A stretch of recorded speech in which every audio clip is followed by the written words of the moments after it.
ఓం శాంతి. ఈరోజు Murali date 14 October 2025. బాబా చెప్తున్నారు, మధురమైన పిల్లలు, ఈ పురుషోత్తమ సంగం యుగం కళ్యాణకారి యుగం. ఇందులోనే పరివర్తన జరుగుతుంది. మీరు కనిష్ఠుల నుండి ఉత్తమ పురుషులుగా అవుతారు. ఈరోజు ప్రశ్న: జ్ఞాన మార్గంలో ఏ విషయాన్ని ఆలోచించటం వలన లేక మాట్లాడటం వలన ఎప్పుడూ ఉన్నతి జరగచాలదు? జవాబు: డ్రామాలో ఉంటే పురుషార్థం చేస్తాము, డ్రామా చేయించినట్లయితే చేస్తాము. ఇలా యోచించే లేక మాట్లాడే వారి ఉన్నతి ఎప్పుడూ జరగదు. ఇలా అనటమే తప్పు. ఇప్పుడు మనం ఏ పురుషార్థం చేస్తున్నామో అది కూడా డ్రామాలో నిర్ణయించబడిందని మీకు తెలుసు. పురుషార్థం తప్పకుండా చేయాల్సిందే. పాట: ఇది దీపం మరియు తుఫాన్ల కథ. ఓం శాంతి. ఇది కలియుగంలోని మనుషుల పాట, కానీ దీని అర్థం వారికి తెలియదు. మీకు తెలుసు. ఇప్పుడు మీరు పురుషోత్తమ సంగం యుగంలో ఉన్నారు. సంగం యుగంతో పాటు పురుషోత్తమ అన్న పదం కూడా రాయాలి. పిల్లలకు జ్ఞాన పాయింట్లు స్మృతి ఉండని కారణంగా ఇలాంటి శబ్దాలను రాయటం మర్చిపోతారు. ఇది ముఖ్యమైన పదం. దీని అర్థం కూడా మీకు మాత్రమే తెలుసు. పురుషోత్తమ మాసం కూడా ఉంటుంది. ఇది పురుషోత్తమ సంగం యుగం. ఈ సంగం సమయం కూడా ఒక పండగే. ఈ పండుగ అన్నిటికంటే శ్రేష్టమైనది. ఇప్పుడు మనం పురుషోత్తములుగా అవుతున్నామని మీకు తెలుసు. ఉత్తమోత్తమ పురుషులు, ఉన్నతాతి ఉన్నతమైన వారు, శ్రీమంతులకు శ్రీమంతులు, నంబర్ 1 అని ఈ లక్ష్మీనారాయణులు అంటారు. మహాప్రలయము జరిగినట్లు శాస్త్రాల్లో చూపుతారు. తర్వాత రావి ఆకుపై నంబర్ 1లో శ్రీకృష్ణుడు వచ్చినట్లు కూడా చూపిస్తారు. అయితే ఇప్పుడు మీరేమంటారు? శ్రీకృష్ణుడు నంబర్ 1, వారినే శ్యామసుందరుడు అని అంటారు. బొటన వ్రేలు నోటితో చప్పరిస్తూ వచ్చాడని చూపిస్తారు. చిన్న బిడ్డ గర్భంలోనే ఉంటాడు.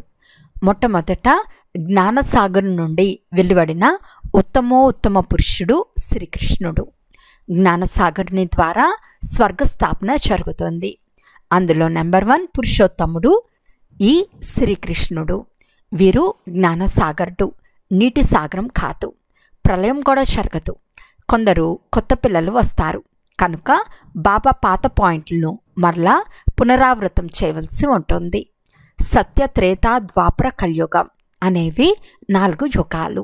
5వది పురుషోత్తమ సంగం యుగం. ఈ యుగంలో మనుషులు పరివర్తన అవుతారు. కనిష్ఠుల నుండి సర్వోత్తములుగా అవుతారు. శివబాబాను కూడా పురుషోత్తముడు లేక సర్వోత్తముడు అని అంటారు కదా. వారు పరం ఆత్మ అనగా పరమాత్మ. తర్వాత పురుషుల్లో ఉత్తములు ఈ లక్ష్మీనారాయణులు. వీరిని అలా ఎవరు తయారు చేశారు? ఈ విషయం పిల్లలైన మీకు మాత్రమే తెలుసు. పిల్లలకు పురుషార్థం పెద్దదేమీ కాదు, చాలా సాధారణమైనది. నేర్చుకునేవారు కూడా అవిద్యావంతులైన అబలలు, కుబ్జలు వారి కొరకు చాలా సులభంగా అర్థం చేయించబడుతుంది. అహ్మదాబాద్లో ఒక సాధువు ఉండేవాడు. నేను ఏమి తినను తాగను అని చెప్పేవాడు. మంచిది. ఎవరైనా జీవన పర్యాంతం తినకుండా త్రాగకుండా ఉంటాడు. దానివలన ప్రాప్తి ఏమీ లేదు కదా. వృక్షానికి కూడా ఆహారమేమో లభిస్తుంది కదా. ఎరువు, నీరు మొదలైనవి న్యాచురల్గా దానికి లభిస్తాయి. వాటి ద్వారా వృక్షం వృద్ధి చెందుతుంది. వారు కూడా ఏదో రిద్ధి సిద్ధి పొంది ఉంటారు. అగ్నిలో నీటిపైన నడిచి వెళ్ళేవారు చాలామంది ఉన్నారు. కానీ దాని ద్వారా లాభమేముంది? ఈ సహజ రాజయోగం ద్వారా మీకు అనేక జన్మలకు లాభం ఉంది. మిమ్మల్ని అనేక జన్మలకు దుఃఖితుల నుండి సుఖవంతులుగా చేస్తుంది. పిల్లలు, డ్రామానుసారం నేను మీకు గుహ్యమైన విషయాలను తెలియచేస్తానని తండ్రి చెప్తారు. శివశంకరులను ఎందుకు కలిపారో బాబా అర్థం చేయించారు. శంకరునికి ఈ సృష్టిలో పాత్రనే లేదు. శివుడు, బ్రహ్మ, విష్ణువులకు పాత్ర ఉంది. బ్రహ్మ, విష్ణువులది ఆల్రౌండ్ పాత్ర. శివబాబా పాత్ర కూడా ఈ సమయంలో ఉంది.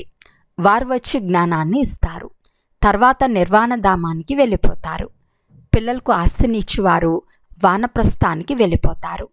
వానప్రస్థులు అవ్వటం అనగా గురువు ద్వారా శబ్దానికి అతీతంగా వెళ్ళే పురుషార్థం చేయటం. అయితే వాపస్ ఇంటికి ఎవరు వెళ్ళలేరు. ఎందుకంటే అందరూ వికారీ భ్రష్టాచారులుగా ఉన్నారు. అందరి జన్మ వికారాల ద్వారానే జరుగుతుంది. ఈ లక్ష్మీనారాయణులు నిర్వికారులు. వారి జన్మ వికారాల ద్వారా జరగదు. కనుక వారు శ్రేష్టాచారులని చెప్పబడతారు. కుమారీలు కూడా నిర్వికారులు కనుక వారి ముందు తల వంచుతారు. బాబా అర్థం చేయించారు, ఇక్కడ శంకరునికి ఎలాంటి పాత్ర లేదు. కానీ ప్రజాపిత బ్రహ్మ తప్పకుండా ప్రజలకు పిత కదా. శివబాబాను ఆత్మల పిత అని అంటారు. వారు అవినాశి తండ్రి. ఈ గూహ్యమైన విషయాలను బాగా ధారణ చేయాలి. ఎవరైతే గొప్ప గొప్ప వేదాంతులుగా ఉంటారో వారికి చాలా బిరుదులు లభిస్తాయి. శ్రీ 108 అను బిరుదు కూడా విద్వాంసులకు లభిస్తుంది. బెనారస్లో కాలేజ్ నుండి పాస్ అయ్యి బిరుదులు తీసుకుంటారు. తండ్రి బిరుదును కూడా మీపై ఉంచుకున్నారు.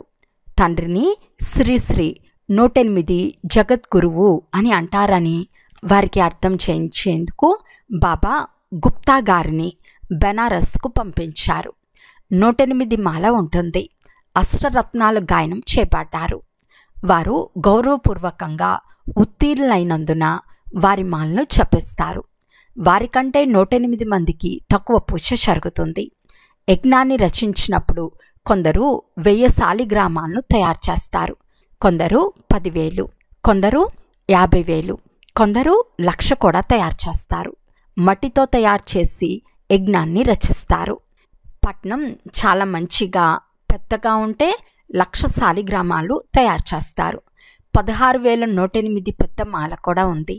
ఈ విషయాలన్నీ తండ్రి కూర్చుని పిల్లలకు అర్థం చేయిస్తున్నారు. మీరంతా బాబాతో పాటు భారతదేశానికి సేవ చేస్తున్నారు.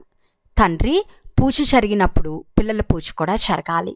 తండ్రి పూజ జరిగినప్పుడు పిల్లల పూజ కూడా జరగాలి. శివలింగంతో పాటు శాలిగ్రామాలకు. రుద్ర పూజ ఎందుకు జరుగుతుందో వారికి తెలియదు. అందరూ శివబాబా గారి పిల్లలే. ఈ సమయంలో సృష్టిలో ఎంత జనసంఖ్య ఉంది? ఇందులో ఆత్మలందరూ శివబాబా గారి పిల్లలే కదా. కానీ అందరూ సహాయకారులు కావరు. ఈ సమయంలో మీరు ఎంత స్మృతి చేస్తారో అంత శ్రేష్టంగా అవుతారు. పూజ్య యోగులుగా అవుతారు. ఈ విషయాన్ని అర్థం చేయించగల శక్తి వేరెవ్వరికీ లేదు. అందుకే ఈశ్వరుని అంతము ఎవరికీ తెలియదని అంటారు. తండ్రి వచ్చి అర్థం చేయిస్తారు. తండ్రిని జ్ఞానసాగర్లు అని అంటారు. కనుక తప్పకుండా జ్ఞానాన్ని ఇస్తారు కదా. ప్రేరణ మాటే ఉండదు. భగవంతుడిదైన ప్రేరణ ద్వారా తెలియచేస్తారా? వారి వద్ద సృష్టి ఆది మధ్యాంతాల జ్ఞానముందని దానిని పిల్లలైన మీకు వినిపిస్తారని మీకు తెలుసు. మీకు ఈ నిశ్చయం ఉంది. నిశ్చయమున్న తండ్రిని మర్చిపోతారు. తండ్రి స్మృతియే చదువుల సారం. స్మృతి యాత్ర ద్వారా కర్మాతీత స్థితిని పొందేందుకు కష్టపడవలసి ఉంటుంది. ఇందులోనే మాయ విఘ్నాలు కలిగిస్తుంది. చదువులో ఇన్ని విఘ్నాలు రావు. శంకరుడు కన్ను తెరిస్తే వినాశనం అవుతుందని శంకరుని గురించి చెప్తారు. ఇలా చెప్పటం కూడా సరికాదు. బాబా చెప్తున్నారు, నేను వినాశనం చేయించును, అలాగే శంకరుడు కూడా చేయడు. ఇది తప్పు. దేవతలు పాపం చేయరు. ఇప్పుడు శివబాబా కూర్చుని ఈ విషయాలన్నీ అర్థం చేయిస్తున్నారు. ఆత్మకు ఈ శరీరం రథం. ప్రతి ఆత్మ తన రథంపై సవారీ అయి ఉంటుంది. నేను ఇతని శరీరాన్ని అప్పుగా తీసుకుంటాను కనుక నాది దివ్య అలౌకిక జన్మ అని చెప్పబడుతుందని బాబా చెప్తారు. ఇప్పుడు మీ బుద్ధిలో 84 జన్మల చక్రం ఉంది. ఇప్పుడు మేము ఇంటికి వెళ్ళి తర్వాత స్వర్గంలోకి వస్తామని మీకు తెలుసు. బాబా చాలా సహజం చేసి అర్థం చేయిస్తారు. ఇందులో హార్ట్ ఫెయిల్ అవ్వరాదు. బాబా మేము విద్యావంతులు కాదు, నోటి ద్వారా ఏమీ వెలువడటం లేదు అని చెప్తారు. కానీ అలా జరగదు. నోరు తప్పకుండా పనిచేస్తుంది. భోజనం చేస్తున్నప్పుడు నోరు పనిచేస్తుంది కదా. మాటలు వెలువడకపోవటం అనేది జరగదు. బాబా చాలా సింపుల్గా అర్థం చేయించారు. ఎవరైనా మౌనంగా ఉంటే వారిని స్మృతి చేయండి అని పైకి చూపిస్తారు. దుఃఖహర్త సుఖకర్త ఆ ఒక్క దాత మాత్రమే. భక్తి మార్గంలో కూడా దాతనే, ఈ సమయంలో కూడా దాతనే. తర్వాత వానప్రస్థంలో శాంతి మాత్రమే ఉంటుంది. పిల్లలు కూడా శాంతిధామంలో ఉంటారు. పాత్ర నిర్ణయించబడి ఉంది, అది పాత్రలోకి వస్తుంది. విశ్వాన్ని నూతనంగా చేయటం మన పాత్ర. హెవెన్లీ గాడ్ ఫాదర్ అనే వారి పేరు చాలా బాగుంది. తండ్రి స్వర్గరచయిత. తండ్రి నరకాన్ని రచించరు. పాత ప్రపంచాన్ని ఎవరైనా రచిస్తారా? సదా కొత్త ఇల్లే నిర్మించబడుతుంది. శివబాబా బ్రహ్మ ద్వారా నూతన ప్రపంచాన్ని రచిస్తారు. వారికి పాత్ర లభించి ఉంది. ఇక్కడ పాత ప్రపంచంలో ఉన్న మనుషులందరూ పరస్పరంలో ఒకరికొకరు దుఃఖాన్ని ఇచ్చుకుంటూ ఉంటారు. మనం శివబాబా సంతానమని మీకు తెలుసు. శరీరధారి ప్రజాపిత బ్రహ్మకు దత్తు పిల్లలుగా అయ్యాము. మనకు జ్ఞానాన్ని వినిపించేవారు రచయిత అయిన శివబాబా. వారు తమ రచన యొక్క ఆది మధ్యాంత జ్ఞానాన్ని వినిపిస్తారు. లక్ష్మీనారాయణలు కావటమే మీ ముఖ్య ఉద్దేశం. మనుషులు ఎంత ఖర్చు చేసి మార్బుల్ మొదలైన వాటితో విగ్రహాలను తయారు చేస్తారో చూడండి. ఇది ఈశ్వర్య విశ్వవిద్యాలయం, వరల్డ్ యూనివర్సిటీ. మొత్తం విశ్వమంతా పరివర్తన చేయబడుతుంది. ప్రపంచంలోని వారివన్నీ అసురి స్వభావాలు. ఆది మధ్యాంతాలు దుఃఖాన్ని ఇచ్చేవారు. ఇది ఈశ్వర్య విశ్వవిద్యాలయం. ఈశ్వర్య విశ్వవిద్యాలయం ఒకటే ఉంటుంది. దాన్ని ఈశ్వరుడే వచ్చి ప్రారంభిస్తాడు. దీని ద్వారా పూర్తి విశ్వానికి కళ్యాణం జరుగుతుంది. పిల్లలైన మీకిప్పుడు తప్పు ఒప్పుల వివేకం లభిస్తుంది. ఇలా అర్థం చేసుకునే మనుషులు వేరెవరూ లేరు. తప్పు ఒప్పులను అర్థం చేయించేవారు ఒక్కరే. వారినే రైటియస్ లేక సత్యమని అంటారు. తండ్రే వచ్చి ప్రతి ఒక్కరిని రైటియస్గా తయారు చేస్తారు. రైటియస్గా అయినట్లయితే ముక్తికి వెళ్ళి మళ్ళీ జీవన్ముక్తికి వస్తారు. పిల్లలైన మీరు డ్రామాను కూడా తెలుసుకున్నారు. ఆది నుండి అంతిమం వరకు పాత్రను అభినయించేందుకు నెంబర్ వార్గా వస్తారు. ఈ ఆట నడుస్తూనే ఉంటుంది. డ్రామా షూటింగ్ జరుగుతూ ఉంటుంది. ఇది సదా నూతనమైనది. ఈ డ్రామా ఎప్పుడూ పాతది కావదు. మిగిలిన అన్ని నాటకాలు మొదలైనవన్నీ వినాశనమైపోతాయి. ఈ బేహద్ అవినాశి డ్రామా. ఇందులో అందరూ అవినాశి పాత్రధారులు. అవినాశి ఆట మరియు మండపం ఎంత పెద్దగా ఉందో చూడండి. తండ్రి వచ్చి పాత సృష్టిని మళ్ళీ కొత్తదిగా చేస్తారు. అవన్నీ మీకు సాక్షాత్కారం అవుతాయి. సమీపానికి వచ్చే కొలది సంతోషం కలుగుతుంది. సాక్షాత్కారం చేసుకుంటారు. ఇప్పుడు పాత్ర పూర్తి అయిందని చెప్తారు. డ్రామా అయితే మళ్ళీ పునరావృతం అవుతుంది. క్రిందటి కల్పంలో ఏ పాత్ర అభినయించారో అలా మళ్ళీ నూతనంగా పాత్రను అభినయిస్తారు. ఇందులో కొద్దిగా కూడా వ్యత్యాసం ఉండదు.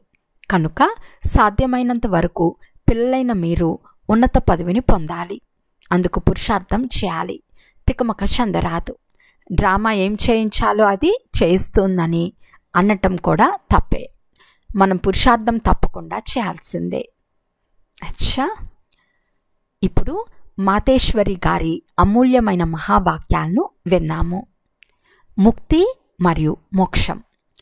ఈ రోజుల్లో మనుషులు ముక్తినే మోక్షమని అంటారు. ఎవరైతే ముక్తి పొందుతారో వారు జనన మరణాల నుండి విడుదల అవుతారని వారు భావిస్తారు. వారేమో జనన మరణాలలోకి రాకుండా ఉండటాన్నే ఉన్నతమైన పదవిగా భావిస్తారు. దానినే ప్రాలబ్ధమని అంగీకరిస్తారు. జీవన్ముక్తి అంటే జీవితం ఉండి మంచి కర్మలు చేయటమని వారు భావిస్తారు. ఉదాహరణకి ధర్మాత్ములది జీవన్ముక్తి అని భావిస్తారు. కర్మబంధనాల నుండి ముక్తమవ్వటం అని కోట్లలో ఎవరో కొంతమంది మాత్రమే భావిస్తారు. ఇప్పుడిది వారి సొంత మతం. కానీ మనం పరమాత్మ ద్వారా తెలుసుకున్నాము. ఎంతవరకు మనుషులు మొదట వికారీ కర్మబంధనాల నుండి ముక్తులుగా అవ్వరో అంతవరకు ఆది మధ్య అంతంలో దుఃఖం నుండి విడుదల అవ్వలేరని తెలుసుకున్నాము. కనుక దీని నుండి విడుదల అవ్వటం కూడా ఒక స్టేజ్. అది కూడా ముందు ఈశ్వర్య జ్ఞానాన్ని ధారణ చేసినప్పుడే ఆ స్టేజ్ వరకు చేరగలరు. ఆ స్టేజ్ వరకు చేర్చేవారు స్వయం పరమాత్ముడే. ఎందుకంటే ముక్తి జీవన్ముక్తుల్ని ఇచ్చేవారు వారే. అది కూడా సమయం వచ్చినప్పుడే అందరికీ ముక్తి జీవన్ముక్తులను ఇస్తారు. పరమాత్మ అనేకసార్లు రారు. పరమాత్ముడే అన్ని అవతారాలను ధారణ చేస్తారని కూడా భావించకండి.